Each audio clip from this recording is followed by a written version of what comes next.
Real talk with Chip. Good.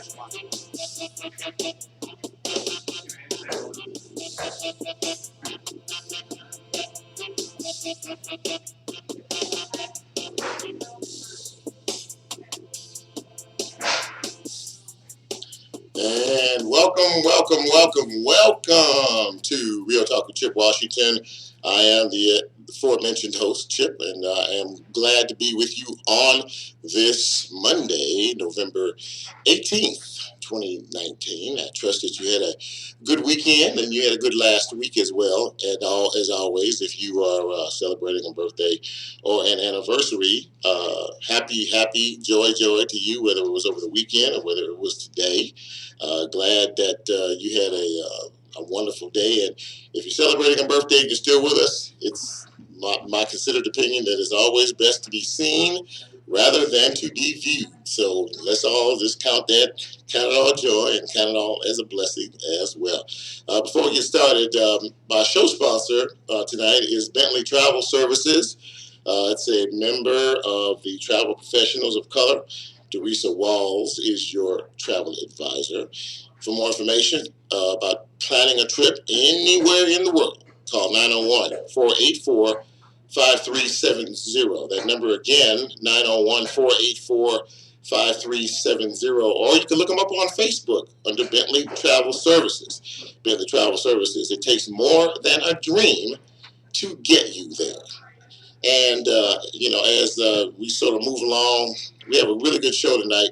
We're going to be talking about caretakers. And we all know that if you've ever been part of that or you've ever been in that, how emotionally care.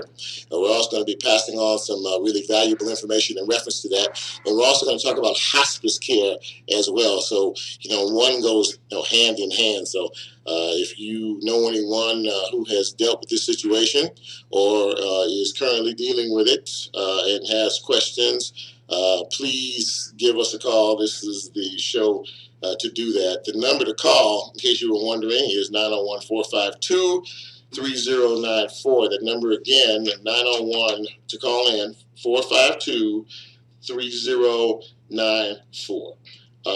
As I always do, before we start things off, we do some news and notes. And of course, I jotted down a few things. I always got to jot stuff down on a piece of paper around here. First of all, I want to say congratulations to the two newest members of the Memphis City Council. Ward 7, Michael and Easter Thomas, who was actually on this show a couple of weeks ago, won that seat. And the District 1 council seat goes to Rhonda Logan.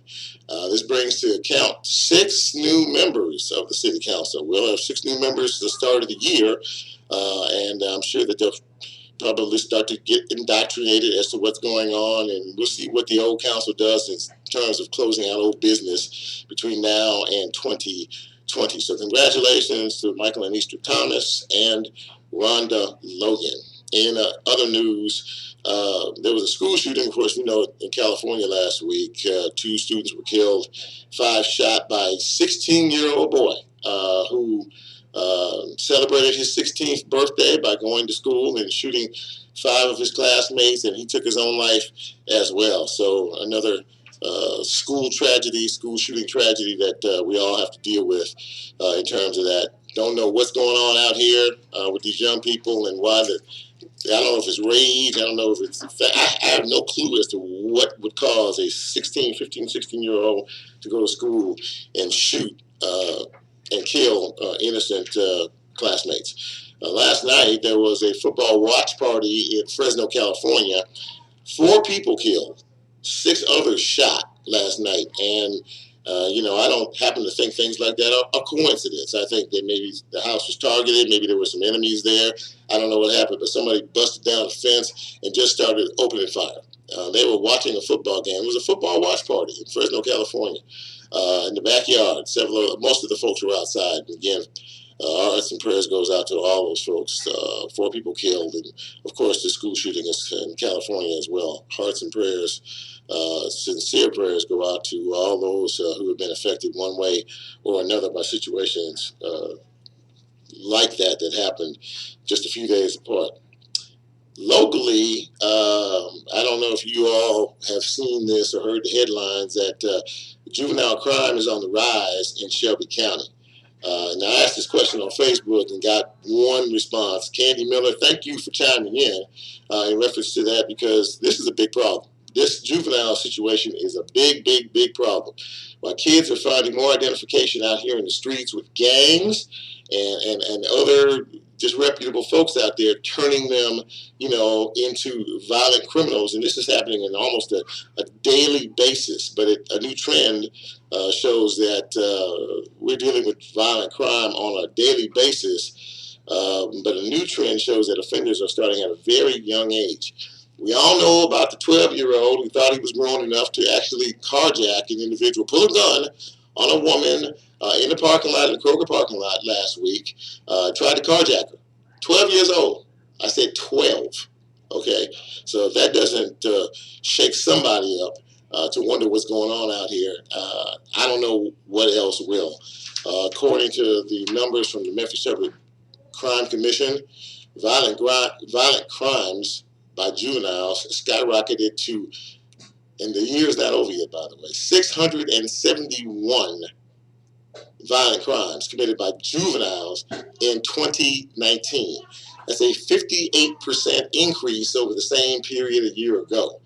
And these crimes are not little petty crimes. Back in the day when we were little and mischievous, we'd run into a store and grab some penny candy or whatever it is and try to run out bubble gum.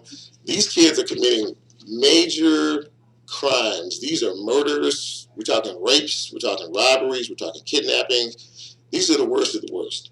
And as a society, I think we all need to be a little panicked about the fact that our young people are finding more identification in the streets with these gang members who are recruiting these kids younger and younger and younger, to just completely take over.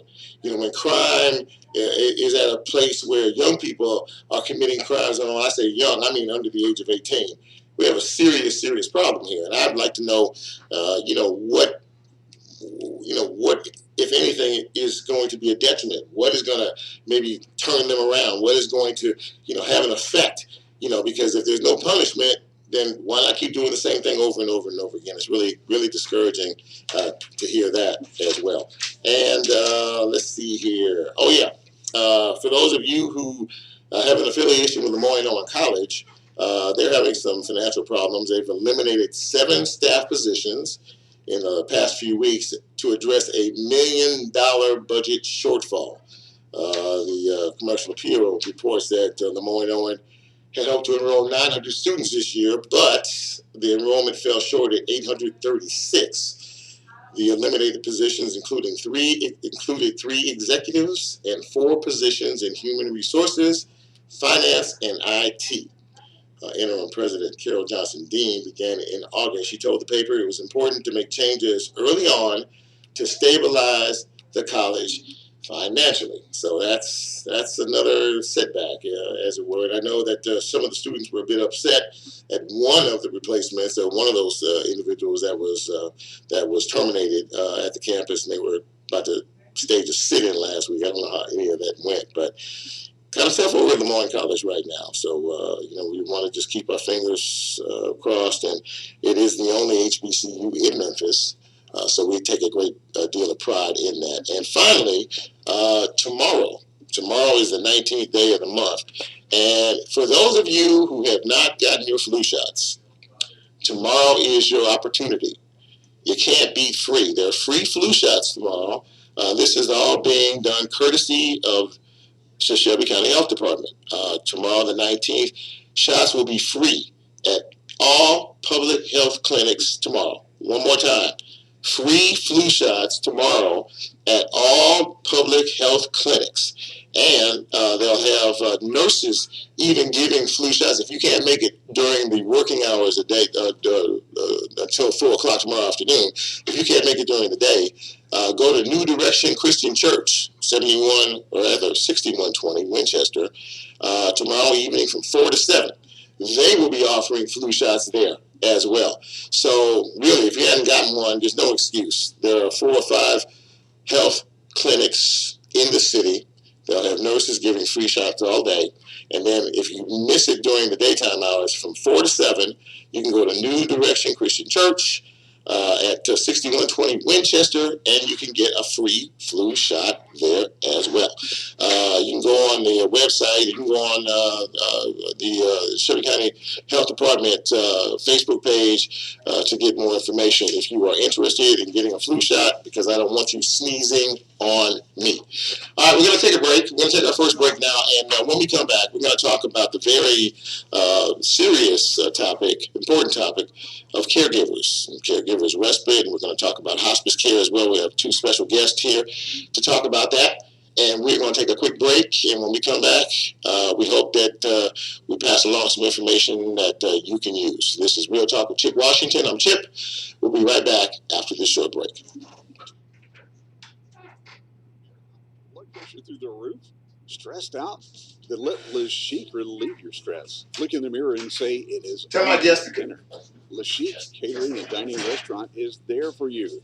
They can cater your meal at your home and location of choice, or you can use their event room in the restaurant. Come on in. They strive to make any event a stress-free one, and it comes with a hug. Liz Chic Catering and That's right. Check them out at 50. Vehicle without proper insurance in Tennessee, Mississippi, and Arkansas? Stop breaking the law and call me. I can help. I'm Myron Mays, your insurance guy. Good affordable auto insurance is what you're in the market for. I got you covered. All for good service and a number of trusted carriers to get you the lowest rates possible. I can even file your SR22 to get you back in the driver's seat in no time. So don't be riding dirty. Let me start your auto insurance quote today.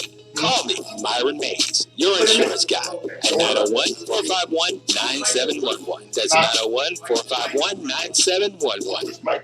Is the red one? Life is uncertain, and more than often it's out of our control. But here's one thing you do have control over, and that's being properly insured. I'm Myron Mays, your insurance guy. Everyone needs insurance, and that means you. Whether you need coverage for your auto, home life, or your business, I can get you covered with quality carriers with rates that'll fit any budget. So let me start your insurance quote today.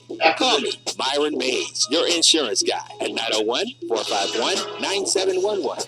That's 901-451-9711. you are tuned in with Chip Washington. This in particular sports. Topics. I say it first. I can Real talk. There you go. Yeah. All right, very nice. Okay, and welcome back. Welcome back. This is Real Talk with Chip Washington. And by the way, just in case you're wondering how to reach us, how to find us, we are broadcasting live on AM 1600 WMQM. You can also hear us on AM 730. The TuneIn app, just put in AM 1600 WMQM, and we're streaming live these days on YouTube. Very glad to have you with us on this Monday evening. And the topic we're going to talk about tonight is something that's kind of important to me because it has personally affected me in my life, and I'm sure that many of you out there, whether past, present, or even in the future, are going to have to deal with the issue of caretaking, taking care of a loved one, taking care of a family member. The roles, tend to be reversed as folks get a little older. And we're going to pass on some really, really good information to you tonight. And I'll say it again. If you want to call and you have a question to ask, 901-452-3094 is my number. But let me introduce my guest. To my far right, Janice Williams is the Director of Caregivers Respite. And, I kind of ran across her not too long ago, and we started talking. The more we started talking, I said, man, this is something we really need to talk about. And she was very excited to be able to be. So thank you for being here. Appreciate that. And directly to my right, Jenny Hansel is the Executive Director of the Spring Valley Hospice. And Jenny, thank you for being with us as well. This is, as I said, they sort of go hand in hand. So I guess what I'm going to do first is sort of have you ladies talk a little bit about your particular organizations and how they sort of commingle and intermesh, at some particular point. So, Janice, tell us a little bit about Caregivers Respite, what the organization is about, what you all do and provide for people. Pull your mic up a little bit closer. Okay. Just put it around up there, and we'll make sure we get you. Okay, go ahead. Caregivers Respite, we're a nonprofit that supports family caregivers. Okay. And the reason why we named the organization Caregivers Respite is because caregivers need a break. Right. And a respite means break. It means period of delay. And we actually started the organization. My father, I had been in healthcare a long time, and my father got ill, and he went through so many levels of care in a year, and it really threw our family for a loop. And being in healthcare really, if I could say, really didn't prepare me for being a caregiver. It's a complete role change, and everything that a family caregiver went through, we just about went through in the matter of months that he lived. Oh, wow. And so really, to be honest with you, after he passed, really God spoke to me and told me to do this. And I really had to muster up enough courage to do it. But it's really an organization that kind of fills in the gaps of everything that a family caregiver would need as they take care of their loved one. That in particular is a very, very important component. I mean, obviously, that whole dynamic for most people is new, to have to deal with that. But it's so all consuming. I mean, it's all consuming. It really is, isn't it? And I mean, in terms of folks, really not realizing the magnitude of kind of what it's all about. And there's so many, but what I like about your organization is what you said was you provide respite. So talk a little bit about that end of it, if you don't mind. Well, I'm glad you said that, because let me just clear something up. Normally, respite is something that you would get from an agency like she represents, and it's when a person will come in and take care of your loved one for you. Then the caregiver can get a break and go do whatever they need to do. But what I like to say is we do unconventional respite. Okay. And what I mean by that is that we don't really focus on the care recipient. We take care of the caregiver. Okay. And so we know that they face isolation, depression, financial concerns, all these different things that they face as they take care of their loved one. And when what we do for them unconventionally, we just give them a break, but also we give them strategy. So we found out a long time ago, if a family caregiver can get a break, then they can make it. So we may do an event, a support group, or something else for a family caregiver, but it'll be a break for them because we try to make it a break for them. Then we give them strategy, because if they get information, they can go back with a new outlook on how they're going to handle their circumstances. Information is power, and you talked about sort of, what goes hand in hand in hospice. And Jenny, I wanted to talk a little bit with you about what exactly you all do in terms of supporting those who are taking care of loved ones as well. Because I mean, obviously, hospice. I think of hospice as sort of like the end game, I think. But, maybe there are some things that people don't know about some of the services you provide. Talk about that. Absolutely. Close to the microphone. Yeah. We have several different levels of care that we provide. Okay.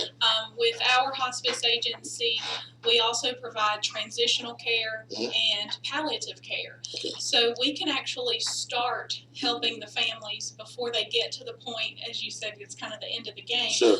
But with our palliative program, it's kind of like a nurse house call. We have a nurse practitioner, and you get a house call where they're visiting that patient. They might not have a terminal diagnosis. They just have something chronic that they're dealing with. Oh, okay. So it doesn't necessarily have to be a terminal situation then. Correct. Okay.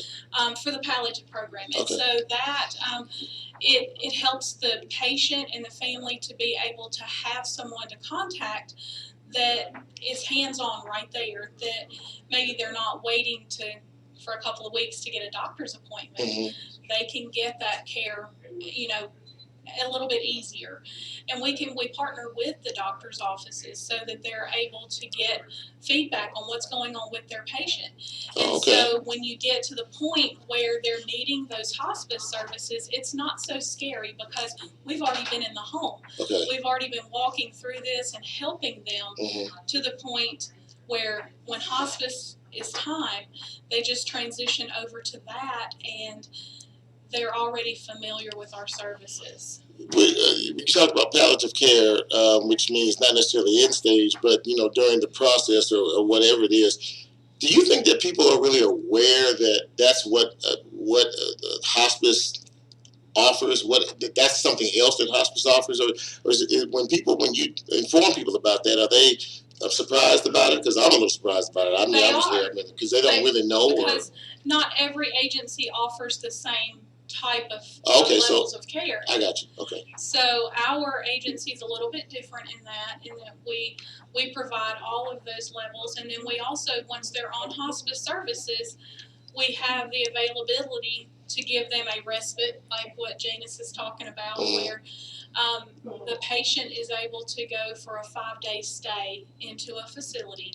Really? To give that family a break. Really? Yes. Okay, these are the type of, this is why I thought this was important, because these are the type of things that most of us don't know in terms of what you offer, in terms of respite. And I know personally, I know some folks who are really going through in terms of it's just all consuming. And then when you try to get family members involved, everybody's busy and it's hard to make that connection and everything. So Janice, you all really, I mean, this really is kind of a co-op thing. I mean, it really is in terms of working together towards a common goal, which is to try to, give folks who are going through this a little bit of rest. Yes. Yeah. So in terms of that, now you talked about, Janice, a minute ago, you just talked about some of the things that you can do and some of the programs. Now you just had your conference. Yes. Talk about that. What did you all go over in terms of your caregivers conference? Well, actually, this was our 14th conference. Wow. Okay. And we're only 9 years old. Okay. And I would just tell you that we were a bit ambitious the first couple of years in doing these conferences. I think one year we did it 4 times. The next year we did it 2 times. Okay. And so we were a bit ambitious, but the Caregivers Rest Conference is just what it is. It's where a caregiver can get some rest.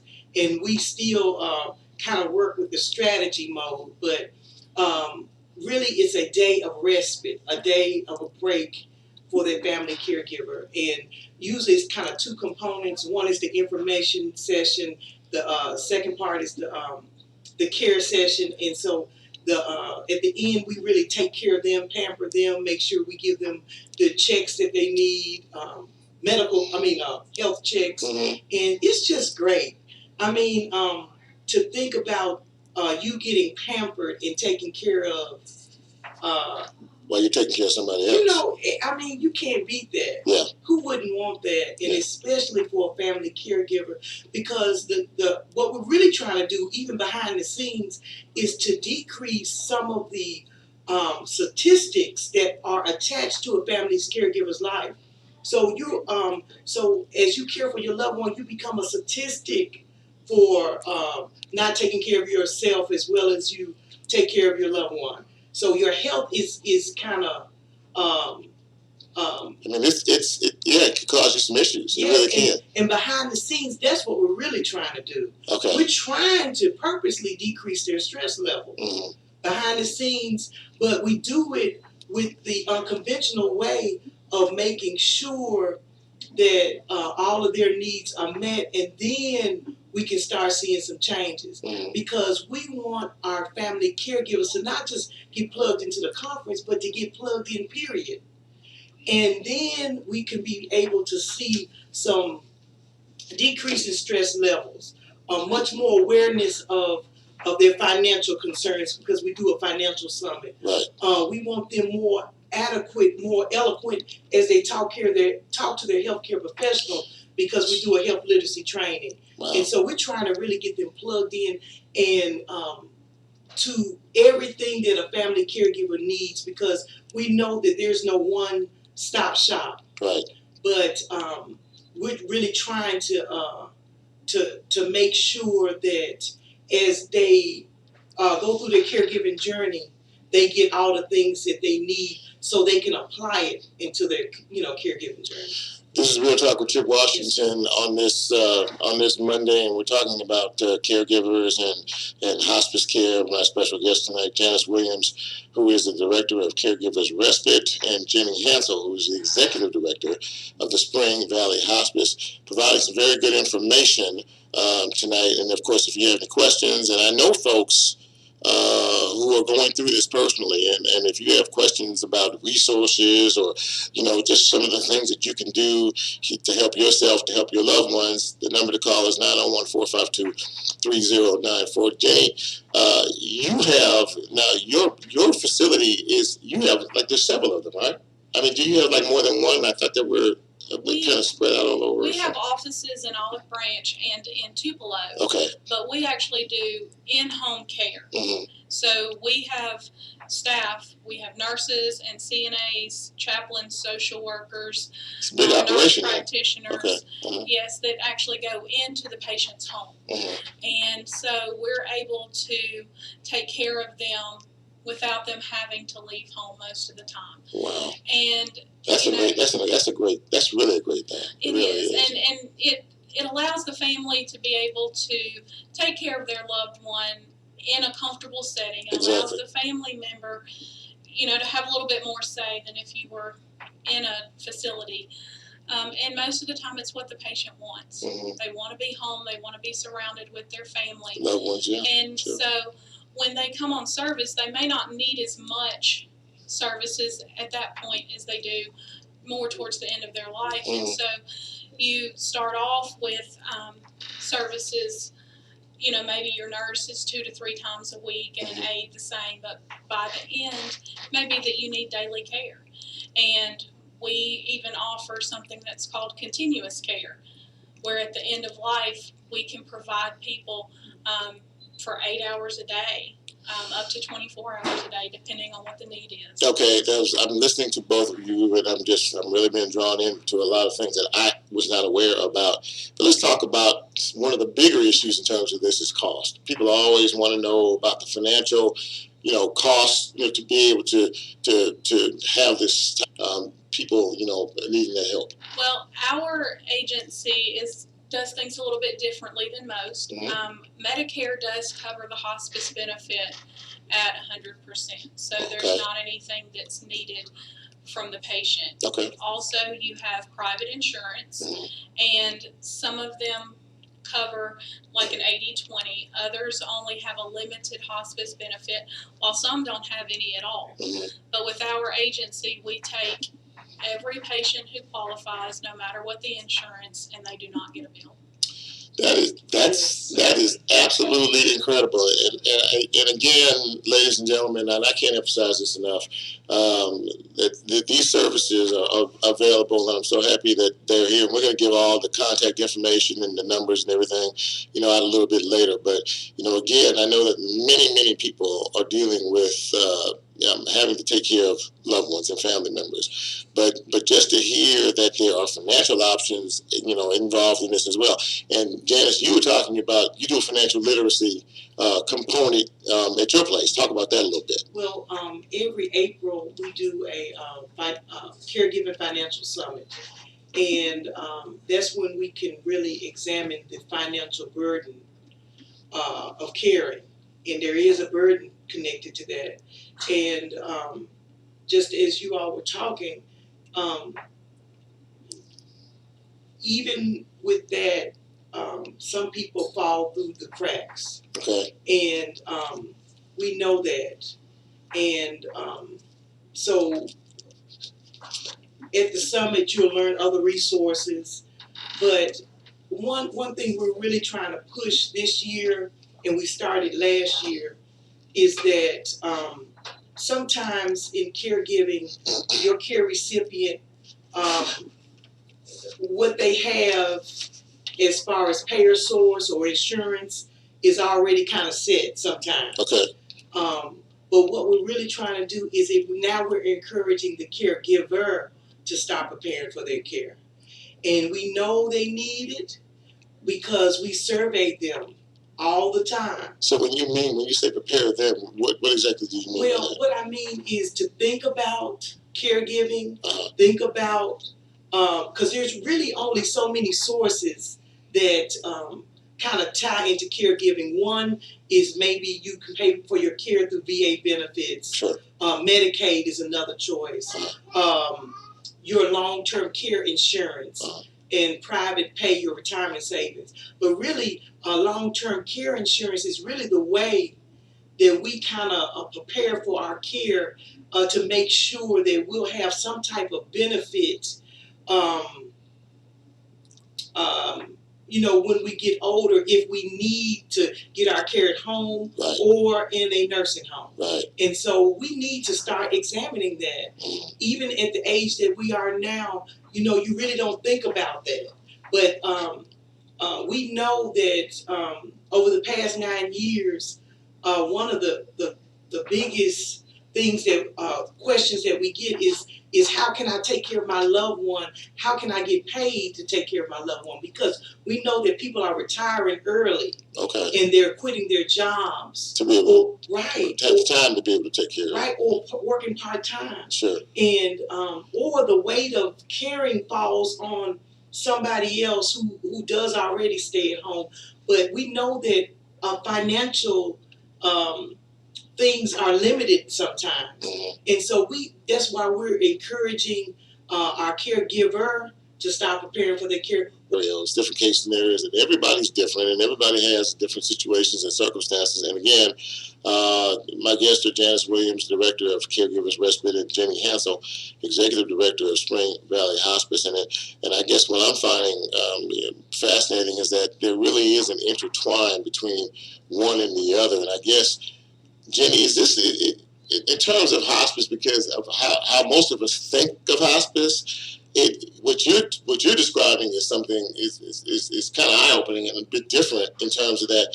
Is this a trend in terms of? I mean, obviously this is your agency or that you're seeing. I mean, how are hospice care facilities working? In terms of this issue. We do see that it is becoming more apparent that people need care earlier. Right.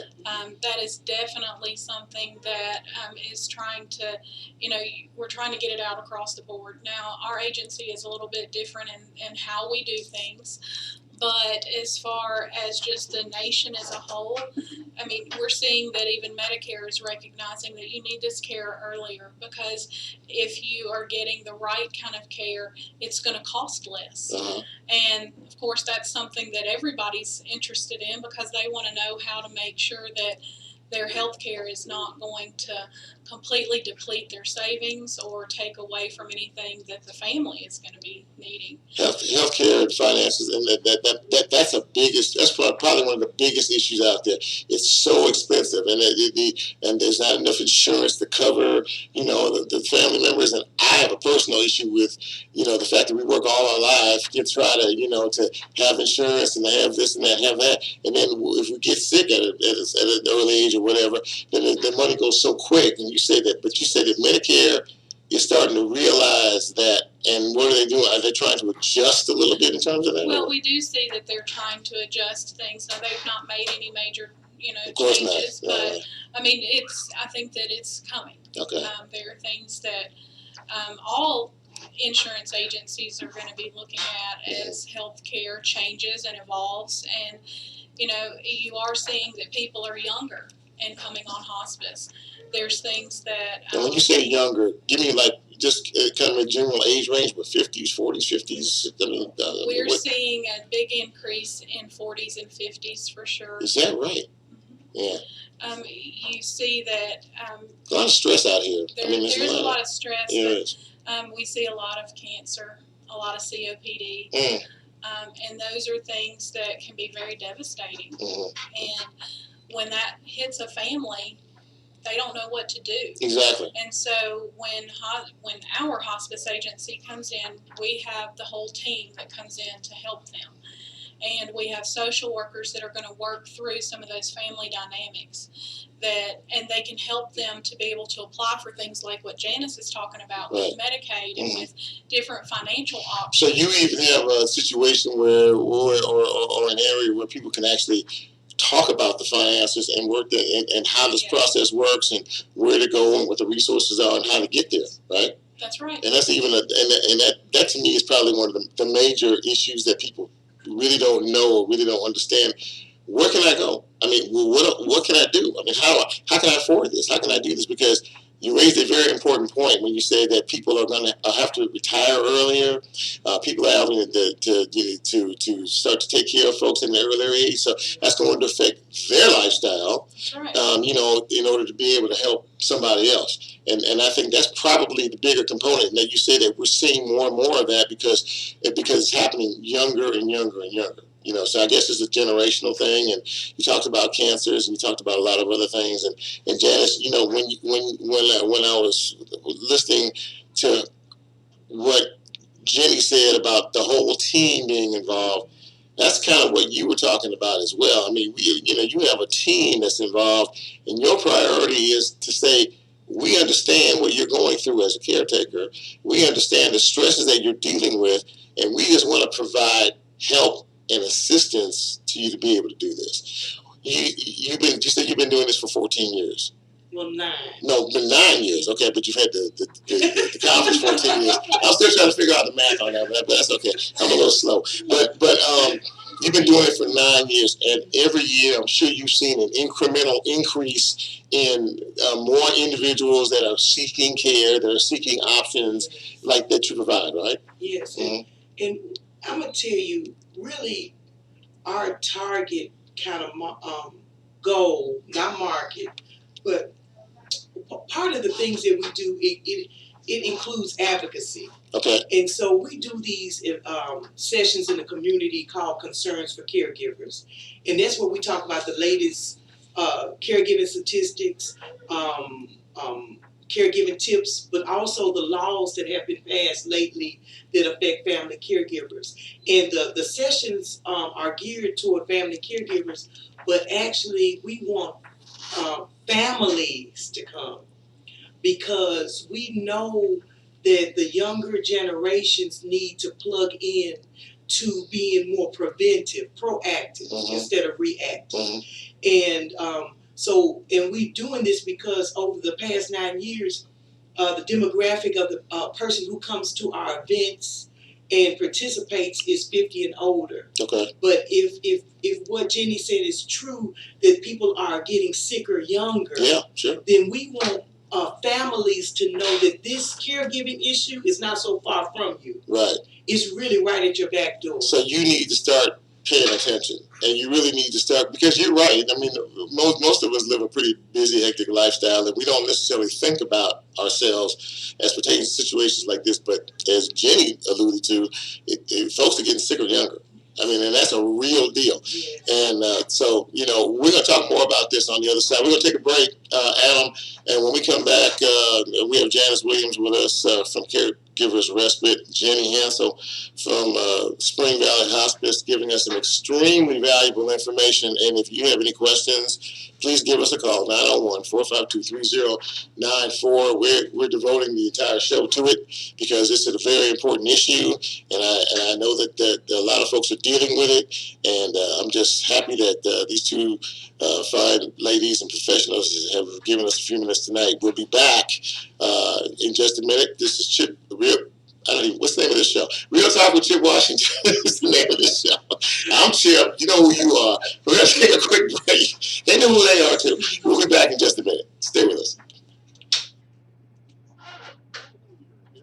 Blood pressure through the roof? Stressed out? Then let Liz Chic relieve your stress. Look in the mirror and Wow, say, that was really, that was, that's mind blowing. I mean, I didn't, there's so much because, they can cater your meal at your home. my wife and I at took care of our location parents, or both you can her use mother, their her event father, room in the and my restaurant. mother. And They strive to make to any the- event to stress-free, home. and They it both comes all with three a hub. died at home. Le Chic Catering and Dining Restaurant. That's right. Check them out at 5031 Stage Road, Bartlett, Tennessee, 38128. Call them at 901-552-3582. It's traumatic. same time, there's a peace about it. Did you know it's against the law to operate a motor vehicle without proper insurance in Tennessee, Mississippi, and Arkansas? Stop breaking the law and call me. I can help. I'm Myron Mays, your insurance guy. If good, affordable auto insurance is what you're in the market for, I got you covered. All for good service and a number of trusted carriers to get you the lowest rates possible. I can even file your SR22 to get you back in the driver's seat in no time. So don't be riding dirty. Let me start your auto insurance quote today. Call me, Myron Mays, your insurance guy, at 901-451-9711. That's 901-451-9711. Life is uncertain. More than often, it's out of our control. But here's one thing you do have control over, and that's being properly insured. I'm Myron Mays, your insurance guy. Everyone needs insurance, and that means you. Whether you need coverage for your auto, home life, or your business, I can get you covered with quality carriers with rates that will fit any budget. So let me start your insurance quote today. Call me, Myron Mays, your insurance guy, at 901-451-9711. That's 901-451-9711.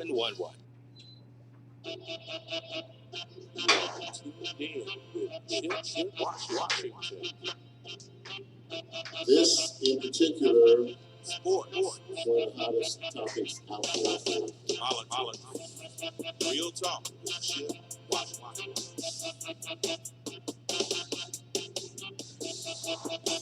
And welcome back to this very special edition of Real Talk.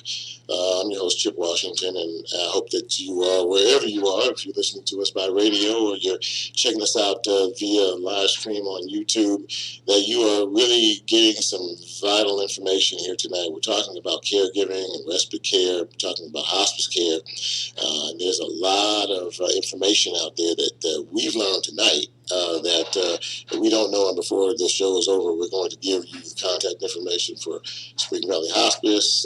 Jimmy's Hansel is here with us, and of course, Caregivers Respite. We were talking during the break about the fact that there is a peace, at least in my experience, there's a peace like no other when your loved one, leaves here and goes home.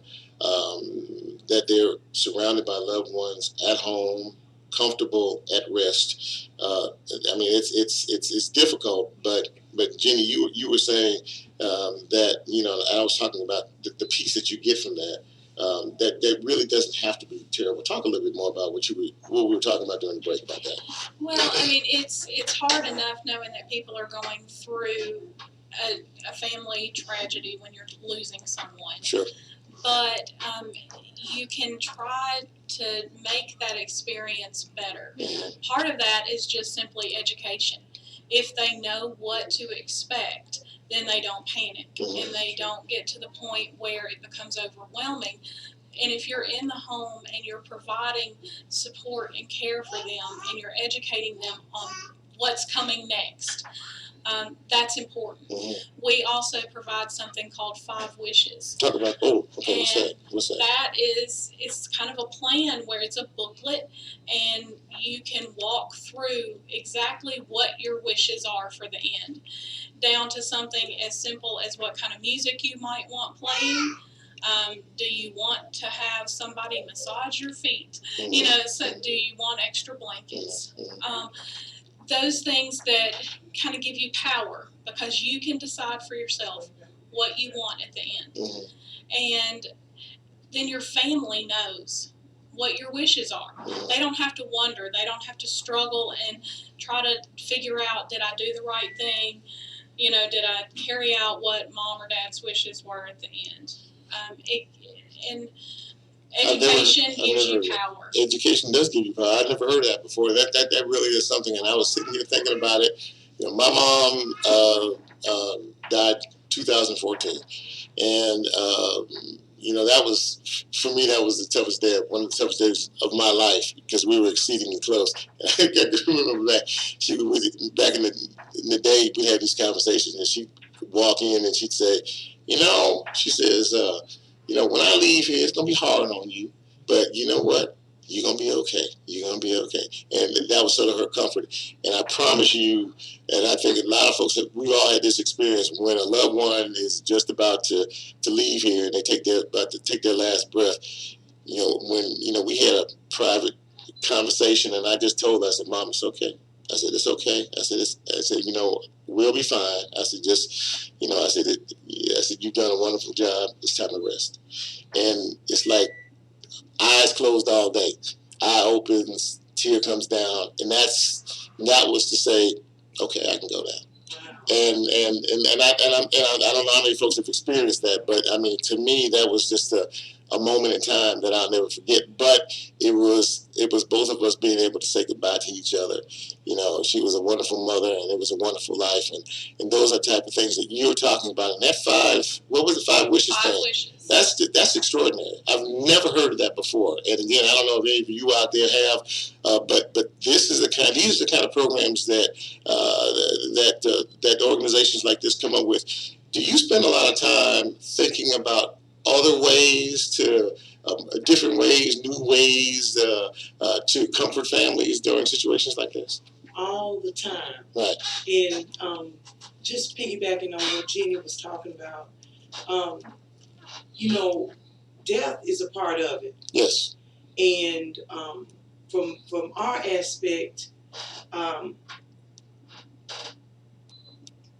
when you are a family caregiver, we know you go through so many different things.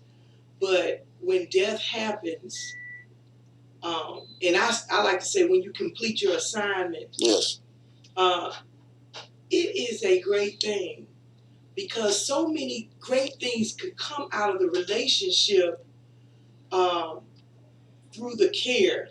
For myself, my own testimony is my dad. He was kind of self-sufficient. He didn't want anybody taking care of him. I remember talking to him, and he was very sick, and I was just trying to talk to him and say, Dad, how do you want us to care for you? And he said, I don't know about that, but I'm gonna beat this. And he was so sick then. yeah. So he didn't really give us the opportunity to have some conversations. But my dad really wasn't the type of person to say I love you and all like that. Yeah, tough guy. But one day he did. And it came from me being there, taking care of him. So positive things can come out of that caregiving situation, because I was just listening to you, how that peace came, that peace of her passing, but you got to know that you did a great job. And so I don't leave any room in there for you to second guess that you didn't. But it's a blessing to care for your parents, or to care for anybody, because the way the statistics are now, there probably won't be enough quality caregivers in these years coming up. And that's why we do this kind of proactive thing, because we need to unite families. We need to get our neighbors up to par, our churches. Not all the time will you be cared for by your family, but you do need a team. Yeah. And it's not always by yourself. Thank God for what Jenny and her organization does, that's a big thing, because that's a team as well. That is a team. But we want to make sure that you got an outside team too. Someone who's not normally getting paid. And that comes from education and awareness of where we're headed. This is Real Talk, and we are talking about caregiving and the respite care that caregivers need, and we're also talking about hospice care. And you know, we were sitting here talking and just thinking about it, and Jenny, what Janice just said, it's almost like in times like these, when sickness takes over and you know, and such, that it actually is almost like you can close off some gaps, like in life. In other words, you know, her father was a tough guy. You know what I mean? He didn't want to. But in a lot of families, you know, there's a lot of, you know, I mean, caretaking, you know, sometimes it can stress you to the point to where everybody's fighting and arguing and everything like that. And but I mean, there is a sense of true closure. And I don't mean just closing like, you know, going to heaven, but I mean the closure in life in terms of some of the dynamics that have happened in terms of families, right? I'm sure you all see that all the time. Absolutely, and sometimes you're able to repair relationships. Yeah, that's what. And bring those families a lot closer before they have to have that time of closure because it's final, it's over. Yeah. But our chaplains and our social workers do a lot of family talk and counseling to be able to make those things happen, because the patient realizes, this is it. I need to figure out who I need to make peace with, or maybe there's just been, like you said, a gap in those relationships. Sure. And you need to try to take care of that. Yeah. And so there's a lot of time spent just simply sitting and talking and working through those things. And it's really rewarding when you know that you have helped a family to get closer. I was going to say that has got to be probably one of the biggest benefits and something I think that, at the end of the day, you have to feel good about the fact that, I've done something to help somebody, in a situation, and you really may not know how much you've helped a family in situations like this. And that's true. You don't always know, but at the end of the day, you know that you have at least made a difference for somebody on some level. Right. And that's why I believe in the company that I work for so much, because we help people to do that. We believe that we are out there, we are the hands and feet of Jesus, and we are helping to bring families and patients somewhere that they may not have had the option to have before. Yeah, I think that, being the hand of Jesus and just being there just to provide, just to say, look, we're here with you. I mean, you're not alone. You're never alone, but we're here with you as well. I see Jan shaking her head over there, and I mean, all this is just sort of, it's sort of like a coming of, it's like a full circle type of thing. But it's amazing how, as a hospice organization and as a respite organization, you two really commingle with each other. I mean, there really is this is a relationship like one needs the other, and I think in listening to you talk about it, and hopefully the audience out there will be able to get something out of all of this. But I think I want to give the information right now. And Janice, your organization is Caregivers Respite. If anybody needs information on how to get in touch with you or your organization, you have the floor. Okay, well, you can look at our website, and I would encourage you to do that, because we're just about to post everything that we're going to be doing for next year. So that's www.caregiversrespite.org. Okay. And or you can like us on Facebook. And actually, I'm really getting ready to post an event dealing with communicating with your healthcare professional. Okay. Actually, the Patient Advocacy Foundation is coming to Memphis, and they're going to do this event, helping people communicate better with their healthcare professional, but also play a game called the Hello Game, and it's kind of like an end-of-life game, and people can begin to examine and ask those hard questions while they're doing okay. And so they can like us on Facebook, Caregivers Respite, and that's it. Okay. Give a telephone number. Okay. Telephone number. I can be reached 901-921-0923. Say it again. 901-921-0923.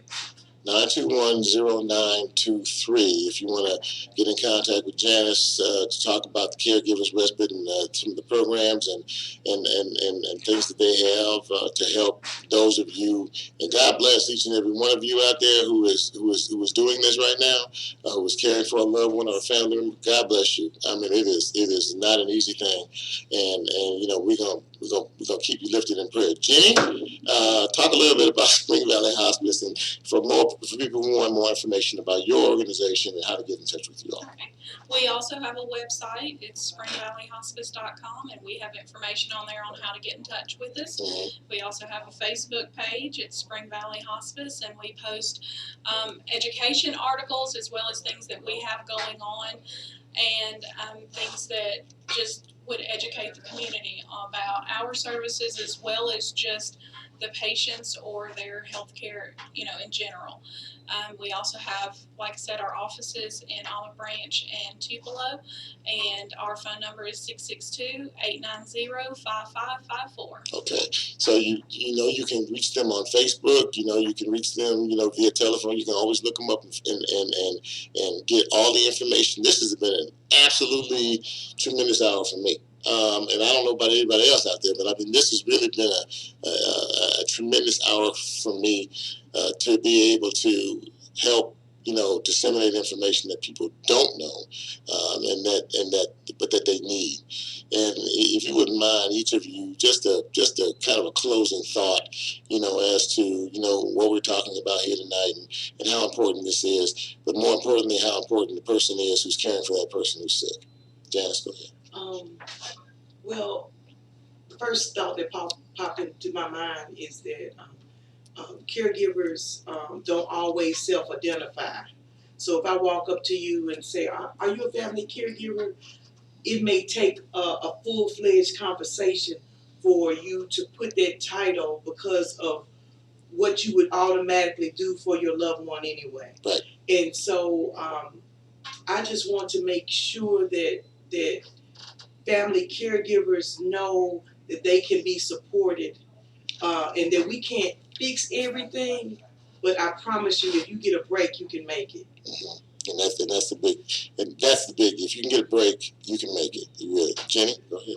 Well, and we just want all of our patients and anyone else that may be needing our services to know you don't have to do it alone. There are people out there that will help you, that will walk you through it, and that will guide you in whatever it is that you're needing, whether that's just strictly the patient care, or if you need help with the insurance, with learning things about that, or if you need help even with looking at your funeral services and stuff. You don't have to do any of those things alone. You do not have to walk through the end of life by yourself. That's a very powerful thing to say, and I'm just thank you both.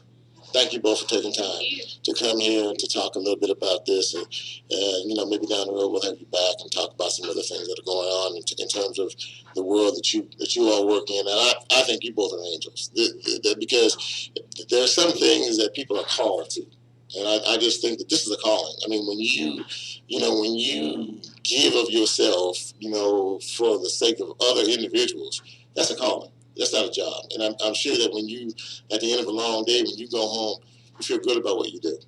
And I'm gonna claim that for you, because I know it's a job, but at the same time, it really is a calling.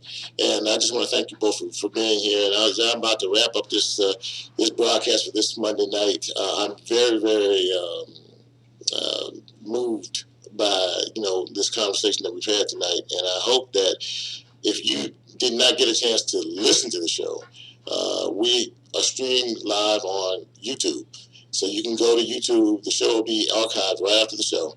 And so you can go to YouTube at any time and watch this. And if there's anything you missed or information that you want to gather in terms of this, I've always said that, I'm far from a perfect man. And, but when you think about, how you leave this world, and, the legacy that you leave, I would like to have the resume of these two.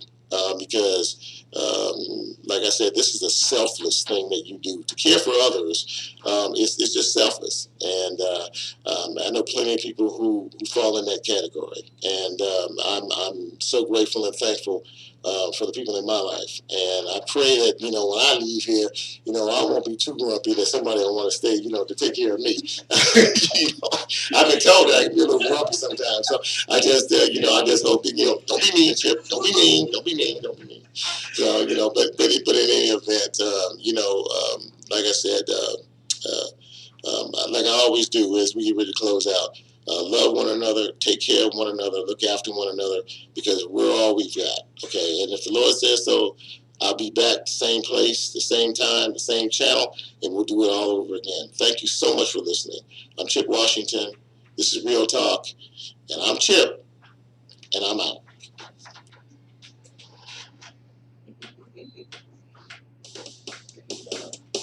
Thank you.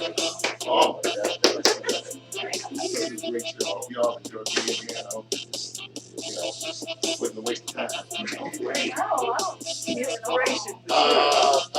Where's your mom? Where's your mom? I want to see you pictures. Gotta take pictures. Yeah, I guess they're. Yeah, I guess we. Yeah. Did you turn off the feed, whatever it is, the VTR? And did you turn off the feed for the YouTube? Did you stop the feed?